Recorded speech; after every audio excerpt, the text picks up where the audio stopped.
Hey there, I'm Vasudha and I'm so glad that you're here. Yes, we are on CBSE NCERT's Chapter 4 of Psychological Disorders. Through our interactions previously, we explored the 4 Ds of abnormality. We also went ahead to understand the historical background of these psychological disorders. We kind of explored the reasons why demonology, exorcism, vampirism, witchcraft were said to be the reasons why an individual was considered to be abnormal. The recent ages have explored the diathesis model to understand abnormality as well as the biopsychosocial model. Our last interaction surmounted around the anxiety disorders. We also discovered the wide spectrum of anxiety disorders previously. Today's lesson is going to focus so much more on somatoform disorders. These disorders are the disorders that are associated to the body. That's what we'll explore together. Let's go. So guys, whenever we speak about the term soma, the word soma means body. You know how so often we get surrounded by negative thoughts, negative influences, and negative feelings. These actually manifest inside of our body in the form of some kind of a disease or a disorder. Okay, so somatoform disorders are that wide range of disorders where you do not have any diagnosis or reason for why you have these aches and pains in your body, but you just still do. They're very real. So that's what somatoform disorders are all about, and we will now explore what NCERT has to say about the same. So, have you ever experienced a body ache or pain? And these symptoms have felt so real that you've actually had backache or a hand ache or ache in your leg or your feet or your stomach for no reason at all? A lot of times when we live through our everyday, we encounter emotions which are unexplained, and sometimes you don't quite understand how to deal with these things. Somehow these emotions and negative thoughts, they kind of get manifested in your body in the form of aches and pains. Sometimes upon diagnosis, no real reason of the aches and pain is found. Unfortunately, they get tied up to somatoform disorders. What these disorders are all about is what we'll explore now. Somatoform disorders are associated with the body, of course, but herewith you experience a psychological difficulty alongside several physical complaints, and they have no biological cause whatsoever. So, upon finding out or research or diagnosis from a hospital or a doctor or a general physician, no real reasons for these aches and complaints is actually found. Isn't that so interesting to note, guys? Within the somatoform disorders, we have a disorder known as illness anxiety disorder. This disorder is about the preoccupation with acquiring a illness. Okay, so you keep thinking now and then all the time that there is some reason, there is somehow you're just going to attract some kind of disease or illness, and the possibility of this itself can get the individual feeling so preoccupied and so overwhelmed that they stay in a constant state of anxiety about it, right? So they consistently keep monitoring their health, they keep getting a lot of health checkups, they keep measuring their bodily vitals, right? And they at the sight of a little bit of dust or any kind of pollutant, they actually feel that they have acquired a disease. Upon getting diagnosis, whatever diagnosis they are represented with, they do not kind of it doesn't they don't feel that that's good enough, and most often they feel that the disease was not diagnosed correctly, and they keep getting more and more tests, more and more reports done about the same, right? So this preoccupation with their own ill health, which is actually health but they believe to be unhealthy, is what a somatic symptom disorder largely entails, right? So there are so many physical complaints that the individual comes up with, but very often the illness, anxiety that they have kind of overtakes their everyday, and anxiety is their main concern then around acquiring the disorder. Another kind of somatoform disorder is called as conversion disorder. Within conversion disorder, the individual usually reports the loss of a bodily part, right? They may say that they can't feel their arm, or they can't feel their feet, or they can't feel their leg. So there is a kind of paralysis that you experience, which is accompanied by blindness or deafness if necessary. And all of these symptoms actually begin to arise in the individual after having a prolonged exposure to stress, right? It is only stressful experiences which kind of activate this disorder within the individual and is understood as conversion disorder. So why it's conversion is because all of those feelings and emotions which are unresolved and cannot be dealt with or confronted kind of convert themselves to a bodily paralysis or to a bodily illness or like loss of the function of the same, right? Which is how it's understood as a conversion disorder. So guys, these were the two types of somatoform disorders, conversion and illness anxiety. I hope you guys have understood these well. What was absolutely necessary for you as we taught was to underline the important keywords, to highlight essential information, and to make sure you give the definitions for your board exams. Okay, so let's go ahead and let's look at the next set of disorders, which are called as dissociative disorders. So when I say the word disassociation, it is a lack of association with self itself. Interestingly, these disorders are all about this sense of disconnect from who we really are. And what its characteristics and features look like, let's look at it together. So the word dissociative, it actually refers to unreality. Unreality means something which is not very real. There is depersonalization, which means that there is a lack of personalization to whatever is happening with one's life. You kind of move away from who you truly are and you feel different from who you are. So you depersonalize all of your interests, preferences, all things that make you and shape you and really are essentially you disconnect from it. Then, of course, there is a shift or a loss of identity. So, this shift and loss in identity, it often comes from the unreality, right? You just feel like you are not very you anymore. So, there is that loss of a sense of self. You don't quite feel yourself very easily. And yes, there are alterations of consciousness. So, your consciousness may shift from feeling differently every now and then. Okay, so you move away from your conscious awareness, your conscious presence of being in your here and now, to a different identity altogether, which is rather dangerous. And this is what dissociative disorders feel like. I request you to kindly mark and highlight these keywords as we go. So all dissociative disorders, they comprise of amnesia, fugue, dissociative identity disorder, and depersonalization. So these are the various kinds of disorders that we'll look at together today. So the first disorder is amnesia. Amnesia is a state wherein the individual has forgetfulness. Now, what is this forgetfulness all about? It is about forgetting your past life events, all of the events which cannot be recalled. Right? You simply forget it because you didn't like it, you don't want to think about it, so you kind of delete it from your conscious awareness. There is selective memory loss. Usually, this memory loss is about all of those instances which did not feel good to you. You simply cut it out because parting from these can actually feel helpful and you feel more easygoing and relaxed and lighter. So there is this selective memory loss of some events over other events. Of course, all of this is triggered by overwhelming amount of stress. It is usually stress that makes the forgetfulness kick in. And of course, stress is a trigger for you to delete those events or episodes from your life which have been coming in the way of your healthy progress or progress at all. Is basically this state wherein there is unexpected travel away from your own workspace or your home. And why you do this is all of this running away is because you want to assume a brand new identity, right? So let's say that if I'm Vasudha and I live in south of Delhi and I work at X place, suddenly, if I'm not very happy with everything that I'm living, I will have this unexpected travel one day when I wake up away from this identity, which is my current identity, and I shift it to a brand new identity, which probably will feel better, which might just not feel so heavy duty as the one that I am in feels. Right?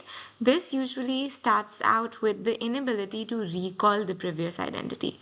It's simply that I've been so It's simply that stress has been so overwhelming that you simply forget being you. So that is the inability to recall your previous identity. And this fugue usually comes to an end when the individual snaps out of this circumstance, suddenly just wakes up, suddenly, with no memory of whatever events were happening during the fugue, which is that during the fugue, when the individual assumed this brand new identity, they simply forgot about it. And they woke up to the previous identity, which is the one that they've lived with all along. And that, my friends, is fugue. Up next, we've got a bracket of dissociative identity disorders, which is the multiple personality disorder. This disorder has found out to be the most dramatic disorder, guys. It is dramatic because there is complete disassociation with the self, and usually it kicks in with traumatic childhood experiences, which are largely responsible for this disorder. So that's what dissociative identity disorder can do to you. It can actually get deep down to your conscious and your unconscious awareness and create a split in your own identity. Scary, isn't it? The last set of disorders within this bracket of dissociative disorders is depersonalization. Depersonalization usually is a sense of loss of your own reality, which means that you don't really connect to who you were. If I am Vasudha and I love purple and I love watching anime, and if I am a fan of everything savory and sweet, and if I love Virat Kohli, and if I enjoy painting, these are what makes Vasudha who she truly is, right? And a loss or a sense of loss of this reality would mean that I completely forget my likes, my interests, my preferences, and I shift them to somebody brand new, somebody unknown or unheard of by my friends or even me, right? So there is that absolute disconnect, and that's the depersonalization that we're talking about. It does seem to be like a dreamlike state, isn't it? Because there is a change of the perception of self. You no longer think, feel, act the way you used to, and you seem to be a whole other person altogether. So this person is obviously somebody who is separated from both self and their own reality, which is what depersonalization here is all about. It is that stark in the face separation, a big shift, and a sense of loss of your own self and you being different from who you were before. Hey there, it's me, Vasudha, and I'm so glad that you're here. Well, so far we've been discussing several kinds of disorders. Last interaction that we had, we looked at somatoform disorders, which was to do with your own body. We also explored anxiety disorders together and its wide spectrum, which had various types of anxiety. Today's lesson is going to focus on mood disorders. Yes, these disorders are to do with your own moods, which we experience, and how do they truly develop into a disorder is what we will explore together today. So, guys, speaking about mood, we all experience this thing known as mood swings in our everyday. But how is it that the impact of mood swings sometimes lead us to happy experiences and sad experiences the other time? Does mood truly have such a huge impact on our existence? Is what we'll unravel with today's lesson. I'm sure you're excited. Let's go. So, when it comes to mood disorder, mood is something that has a positive, good vibrancy to it, and also the other end wherein you feel subdued, withdrawn, and you want to keep to yourself. It's more negative in its nature. Both these they have an essential impact on the individual experiencing it. Mood disorders usually occur in a phenomenon wherein in some parts of the day you feel positive, optimistic, healthy, vital, alive, but the other side of the day actually could feel very subdued, depressed, very with lack of energy and lack of vitality and happiness within. This fluctuation in mood is what gets the individual to feel this form of unrest, which is rather depleting, and it keeps you from living your everyday effectively. So, within a mood disorder, you essentially experience, and there are stages of experience, mania as well as depression during the same day, but at different hours of the day. That's what we're going to explore together now. So, when it comes to a mood disorder, guys, it's also known as a depressive or a bipolar disorder. Okay, the symptoms of this, and I would like you to underline this in your textbook, it comes with a lot of disturbance in mood. Your mood is something that feels, perturbed because you do not feel consistently consistent with the mood that you're experiencing. Of course, it's stemming from and it's creating a prolonged emotional state. This emotional state is what makes you overcome with a wide array of emotions during the same time or the same day. And the most commonly felt mood disorder here, which we're going to talk about in detail, is depression. Unfortunately, depression is that one emotion which actually gets you to get feeling very slow. And the sense of slowness actually preoccupies you and it kind of surrounds you and keeps you from living out your best life. Okay, when we speak about depression, we're not talking about the clinical depression. But yes, when it gets clinical in its nature is when life actually feels quite daunting. You feel like every task that you take on feels very overwhelming. And it's something which, makes you feel like you cannot cope with your everyday because the daunting nature of depression is such that it consumes you wholly and keeps you away from living your everyday. In such circumstances, we often feel that the struggle is so real because what we can notice is that we're not moving ahead. And there is a feeling of stuckness that comes with this, right? Which is what feels quite overwhelming. However, it is growth that we eventually root for. It's when you're so deep down, caught up and, feel caught up in a quicksand of your depression, it's just growth that you seek all along. In the state of depression, you are fairly overlooked. Your struggles are not felt or understood by anyone, and that sense of rejection, that sense of being outcasted, is what makes you feel withdrawn from the larger community on the whole. Usually the feelings of being low and demoralized, they touch everyone, but unfortunately when it comes to depression being experienced by the individual, they feel truly like it's the end of them, and this often can even lead to suicide. What's essential here to know is that when it comes to depression, depression comes with a variation in your mood, and that variation is to do in a bipolar disorder is to do with the feelings of mania, which is absolute happiness, and depression, which is to do with feeling withdrawn and the sadness that you overcome with. A bipolar disorder essentially is one wherein there is a variation in the feeling of these two moods, and they can swing from any part of the day in the morning and also trend towards the night, or you could be feeling depression by the morning and mania by the night. It can shuffle in any way, or it could also be that mania is experienced maybe during the first part of the day in the first hour, and the next hour depression is felt. That is how extensive, that's how intrusive it is, and it walks in and it overcomes, leading to a bipolar disorder. So when we speak of the bipolarity, the types within this mood disorder is mania, there is major depressive disorder, and then there is bipolar mood. So when it truly comes to mania, guys, everything is exaggerated. That means the individual is slap happy, so happy-go-lucky, feels like everything is great, and the energy is so high that they could be bouncing off the walls in a room. That's what mania feels like. It comes with certain features and characteristics. What they look like, let's look at it together now. So, as you can see, these are the characteristic features of mania. This is euphoria. They're extremely active. By that, I mean hyperactive. They extensively keep talking. Like the chatter is so unreal. It's crazy. They just go on and on and on. And sometimes they make no logical sense. Of course, they're very easily distracted because their energy is not focused and it's so extensive and intense that it just distracts them very easily. Of course, there is this alteration between depression and mania, which could occur at any time. And this disorder was actually earlier known as manic depressive disorder. That's just a good to know.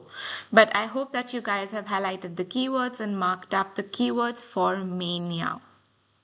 Let's move up ahead. Up next, we've got the major depressive disorder. This disorder is felt by at least 1% of the population at a point in time, and it's rather intense, guys. It comes with a lot of signs and symptoms, but certain of all, it comes with certain features and characteristics which we'll go through together. I would want you to mark up these in your textbook as we go, as they'll be helpful when you learn for CBSE's board exam. Let's take a note of these characteristics for major depressive disorder now. As we look at major depressive disorder, here are the features. First, depressed mood. It comes with a lot of loss of interest in activities. You're simply not interested in the things you used to love to do before. Of course, it comes with a lot of change in your body weight. You could either gain a lot of weight or lose a lot of weight. And you have constant sleep problems. You're unable to sleep properly at night, or it could be that you're sleeping a lot as well, right? You're consistently just sleeping off the depression that you're experiencing. It definitely comes with that muddy mind wherein you don't have the ability to think clearly and you feel that your mind is cloudy at all times. Yes, there are thoughts of suicide because you feel like everything's come to an end and you feel the helplessness of the experiences that you've had and you feel quite powerless. And the powerlessness is what leads to the thoughts of suicide. Yes, your self-worth, self-esteem is also on an all-time low, which is what is raising those feelings of worthlessness and helplessness right there. So now, guys, if you're wondering that there are some factors which are responsible for this, yes, there are lots of factors which are responsible for the development of a major depressive disorder or a bipolar disorder within an individual. This has to do with the gender, with ethnicity, yes. It has to also do with the genetic endowments which you've got, which have been passed on to you by your ancestors. So all of these factors alongside, yes, the external factors of stress, which are largely responsible for creating the same within the individual. What these looks like, let's take a look. So within the factors for development of this disorder, yes, we can look at the genetic makeup that is largely responsible. So the ancestor, if they've had the gene, they'll obviously pass it along to the progeny, and the genetic makeup will include this gene which could get activated. Yes, heredity obviously is responsible for this. When it comes to age, people who are usually in the middle ages are largely to be affected by the bipolar disorder. Within gender, it is said that adult women are more at risk than men, right? This is largely because of the fact that women are more sensitive to their emotion and they feel all the feels more strongly than men in most cases. Yes, negative life events are responsible for activation of these genes, but it is not the negative life event itself, guys. It's actually the way we cope with it that is responsible for the development of a bipolar disorder. Last off, we are social beings. We love to get support, warmth, and love from the people around us, failing which the lack of social support through difficult times itself could be responsible for the activation of a bipolar disorder. So that's all for factors here. I hope you've marked up the important keywords. Okay.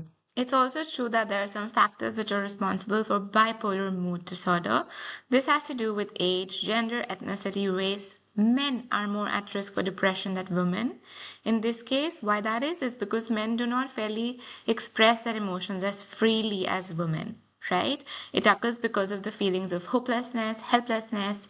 Of course, there's a lot of critical self-evaluation. You beat up on yourselves very regularly. You don't feel very happy with who you are, and you set up all of these unrealistic standards for yourself, which seem largely unattainable and seem like to be the reason for the occurrence of a bipolar mood disorder.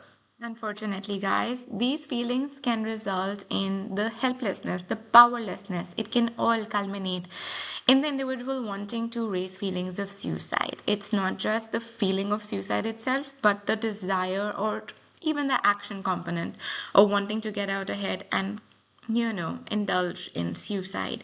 So how is it that these individuals can be helped? I'm sure that knowing so much, you can now easily identify individuals who could be experiencing a bipolar mood disorder if you happen to have one around you. So noticing these patterns or these, thought forms of behaviors, if you've identified individuals, how is it that you would like to help this individual overcome feelings of suicide? do pin them for me. But if you ever come across a at-risk individual for suicide, here's how you can actually help them. And before that, here's how you can actually identify individuals who could be at risk of suicide.